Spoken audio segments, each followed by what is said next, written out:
सबसे बड़ा सवाल ये नहीं है कि बच्चा क्या बनेगा, सवाल ये है कि उसे क्या बनने दिया जा रहा है। हम अक्सर ये कहते हैं कि बच्चे को ज्यादा फ्रीडम दोगे तो वो बिगड़ जाएगा, और शायद हम ये नहीं समझते कि बिना फ्रीडम के कोई डेवलप ही नहीं होता। डेवलपमेंटल साइकोलॉजी के अकॉर्डिंग ग्रोथ के लिए ऑटोनॉमी, खुद से एक्सप्लोर करना जरूरी होता है। अक्सर देखा गया है बच्चों में काफी क्यूरियोसिटी रहती है, वो हर चीज को एक्सप्लोर करना चाहते हैं, तोड़ के देखते हैं, कभी उस चीज को वो टच करके देखना चाहते हैं, कभी उसके साथ खेलना चाहते हैं। तो इसमें क्या होता है कि हम उन्हें टोकना शुरू कर देते हैं, रोकना शुरू कर देते हैं, और जब हम उन्हें बार बार टोकते हैं तो सीखने वाला बच्चा अब परमिशन लेने वाला बच्चा बन जाता है। अब उसे बस परमिशन चाहिए होती है, वो कुछ नया एक्सप्लोर करने से डरता है।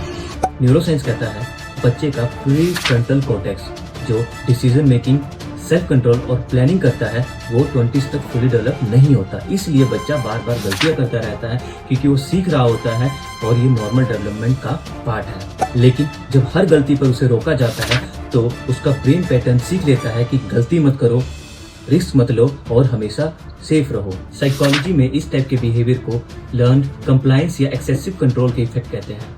मतलब बच्चा इंडिपेंडेंट सोचने के बजाय सिर्फ फॉलो करना सीख लेता है। लेकिन इसका मतलब ये नहीं कि बच्चे को पूरी फ्रीडम दे दो, क्योंकि बिना डायरेक्शन के फ्रीडम कंफ्यूजन बन जाता है।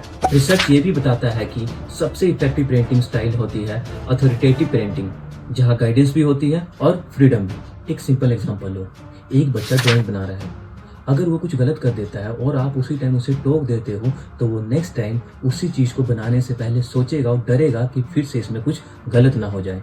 रिसर्च में इसे इवैल्यूएशन एंड एंजाइटी या फियर ऑफ जजमेंट कहते हैं। लेकिन अगर आप पूछो तुमने ऐसा क्यों बनाया, तो वो एक्सप्लेन करेगा और वहीं से उसकी थिंकिंग डेवलप होती है। डिफरेंस सिर्फ इतना है, एक जगह जजमेंट मिला और एक जगह सिर्फ समझ। तो सच क्या है? बच्चे को ना पूरा कंट्रोल चाहिए ना पूरा फ्रीडम, बस उसे चाहिए एक गाइडेड फ्रीडम, जहाँ डायरेक्शन भी हो और सोचने का स्पेस भी। फिलॉसफी भी ये कहती है जब सोचने का समय दिया जाता है और समझा जाता है तो वो बच्चा या फिर कोई भी इंसान अच्छे से ग्रो करता है, क्योंकि वो अपने स्पेस में अच्छे से चीज़ों को समझ पाता है। इसलिए बच्चे को हर बात पे रोकना बंद करो और उसे समझना स्टार्ट करो, क्योंकि अगर बचपन में उसकी सोच को जगह मिल गई तो वो सिर्फ मार्क्स के लिए नहीं, लाइफ के लिए रेडी होगा।